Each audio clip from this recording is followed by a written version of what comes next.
Hi everybody, this is Lara with your end of the week video analysis for the gold cash market for the trading week ending Friday 22nd of February. This week there is now some building evidence that there may be a high in place for gold. There are candlestick reversal patterns at both the daily and weekly chart levels.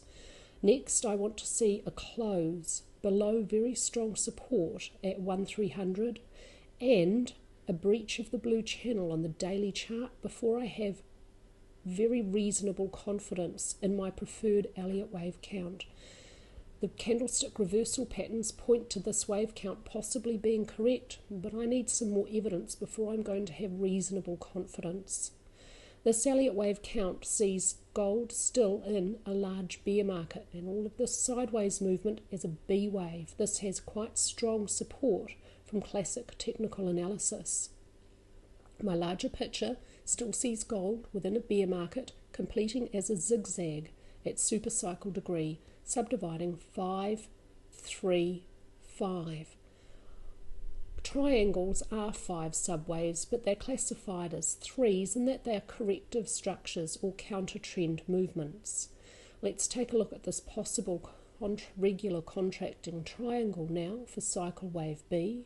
It subdivides perfectly, it adheres beautifully to its trend lines. There is a zigzag for primary A and B, a double zigzag for primary C. This is the most common triangle subwave to subdivide as a multiple. A single zigzag complete for D, and now a single zigzag looks like it's complete for primary wave E, which has fallen short of the AC trend line, and that is by quite a wide margin the most common point for E waves of contracting or barrier triangles to end. This wave count now expects a trend change has occurred and the start of a new multi-month to multi-year trend for cycle wave C to make new lows below the end of cycle wave A to avoid a truncation. I will have full confidence in that if we see a new low below 1160.75 by any amount at any time frame, we'll see why I have such confidence with that price point when we get to the alternate wave counts at the weekly chart level. Contracting triangles are pretty common structures, particularly for B waves. Elliott wave triangles usually adhere neatly to their trend lines, and the trend lines are usually tested within the triangle subwaves. There's a very nice test of the AC trend line here from the high of intermediate B within primary D. There's another little test here within primary wave B. Let's take a look now at the entire structure of primary E zigzag from this low here at the daily chart level to this point. It subdivides as a complete zigzag, subdividing 5, 3, 5 with a long extended C wave. There's a very small overshoot at the end of intermediate wave C for minor wave 5. That's also fairly typical for this market. I'm going to use this trend line in coming weeks as confirmation or confidence to tell me that there has been a trend change. I've drawn this channel using Elliott's first technique around the impulse of intermediate wave C. The first trend line is drawn from the end of wave 1 to wave 3. A parallel copy is placed on the end of wave 2. Apart from the smallest overshoot for the end of the fifth wave, this Elliott channel beautifully contains all of this upward movement. If price prints a full daily candlestick fully below this trend line and not touching it, that may be taken as strong confidence that there has been a trend change and that this upward movement is over and a new wave down to new lows for gold may be underway. Let's take a look now at the end of minor 5, this point up here. Let's look at the structure of so far this downward movement. So far from this high to this low, there is a very nice 5-wave impulse. I'm labelling this minute wave 1. After a 5 down, a 3 up may be expected to complete. Minute wave 2 may end most likely close to the 0.618 Fibonacci ratio about this price point. Minute 2 may not move beyond the start of minute wave 1. When minute wave 2 is complete, this wave count will expect an increase in downward momentum for a third wave. And like I said, at the daily chart level, I'll have reasonable confidence with a breach of the lower edge of this blue channel. At the weekly chart level, this is my second wave count. It is least preferred because in Elliott wave terms it follows a less common pattern than the preferred Elliott wave count. And that's basically how you should use Elliott wave with alternates. Figure out as many wave counts as you can see that meet all Elliott wave rules, and then rank them in order of probability based upon how common each structure you're labelling is, and if there are any problems within it. When I say problems, I don't mean any breaches of rules, because that's unacceptable in Elliott wave. I mean, do the waves subdivide and look right or not? And are there any uncommon instances? This wave count still sees a zigzag completing lower, but it sees wave B as incomplete, subdividing as a double zigzag. B waves can subdivide as any Elliott wave structure, and there are more than 23 possible corrective structures, and so when the bigger picture expects a B wave is unfolding, it's absolutely essential to use alternate wave counts, because it's impossible to tell what structure the B wave has taken until it's complete, and sometimes only after it's complete, and alternate ideas are subsequently invalidated. That's the proper way to do Elliott wave, particularly for B waves. You have to be quite patient and flexible with them. Looking now at the structure of a possible double zigzag for cycle wave B, the first structure in the double may be a complete zigzag labelled primary wave W. The double may be joined by an incomplete corrective structure in the opposite direction labelled X, and when that's complete, this wave count would expect a second zigzag to unfold to be labelled primary wave Y to make a new price extreme reasonably above the end of primary wave W to achieve its purpose of deepening the correction and giving the double zigzag a strong counter trend slope. That's the normal look for a double zigzag. There are two problems in terms of probability from an Elliott wave perspective with this wave count. X waves within multiples are almost always zigzags. This could be a triangle, but that's an uncommon structure for an X wave to be. Within this triangle, one of the subwaves has subdivided as a multiple structure. That is most commonly wave C, but for this example, it has to be wave B. That also reduces the probability of this wave count. Within this triangle for primary wave X, intermediate wave E must subdivide as a single zigzag, most likely to fall short of the AC trend line, and it may not move beyond the end of C below this price point by any amount at any time frame. A fraction of a cent on a tick chart below this invalidation point is enough to firmly and fully invalidate this wave count. This rule is black and white, as all Elliott wave rules are, except for one sole exception. And so that's one reason why I am having such confidence. If we see a new low below this price point, alternates will be invalidated, and my preferred Elliott wave count would have very strong confidence. At the weekly chart level, this is the least likely Elliott wave count, but I'm trying to consider all possibilities and not get stuck on one wave count. What if this big movement down here is a complete corrective structure? It can be seen as a complete double zigzag. My first two weekly charts see the big movement down to this low as 5 wave structures. This second or this last chart looks at it as possibly a complete 3 wave structure. If that's the case, then it would be possible that gold could have had a major low here and may have been in some basing action for the last few years. If that's correct, then from an Elliott wave perspective, this upward movement must be seen as a complete 5 wave structure. There are only 2 Elliott wave 5 wave motive structures, impulses and diagonals. Impulses are much more common. There's not enough overlapping in here, and this will not fit as a diagonal, and so could it be an impulse? This wave count is quite forced. It sees the fourth wave of the impulse here, an expanded flat, and the second wave of the impulse here, a very quick, deep, sharp zigzag.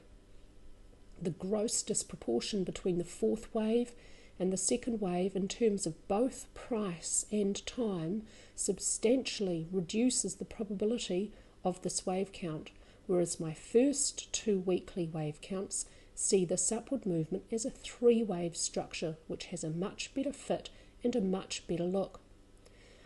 I can accept disproportionate second and fourth waves within an impulse for gold, but only when it's the fourth wave, which is quick and shallow, and the second wave, which is much more deep and time-consuming. That's because gold as a commodity exhibits very swift, strong fifth waves, and that tendency is especially prevalent to end its third wave impulses.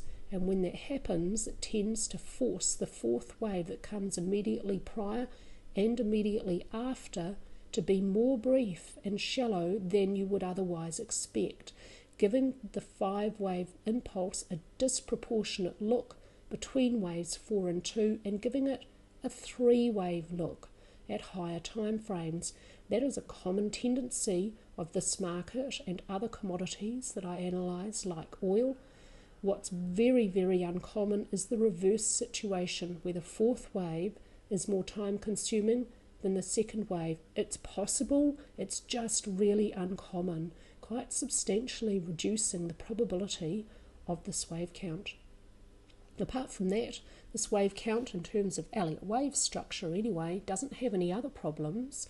From this high to this low, I'm labelling cycle wave 2 here as a possibly complete double combination. The first structure in the double may be a complete zigzag, labelled primary wave W. This has a great fit. The double may be joined by a 3 in the opposite direction, labelled X, which subdivides as a zigzag. That's the most common structure for X waves. And here, cycle wave Y, primary wave Y, this is primary degree. Primary wave Y could be a complete expanded flat, subdividing 3, 3, 5, completing the combination for cycle wave 2. If cycle wave 2 is over here, then a third wave at cycle degree should have begun. So far, for the last 27 weeks, a primary degree first wave may have begun upwards, but this does not have support from classic technical analysis.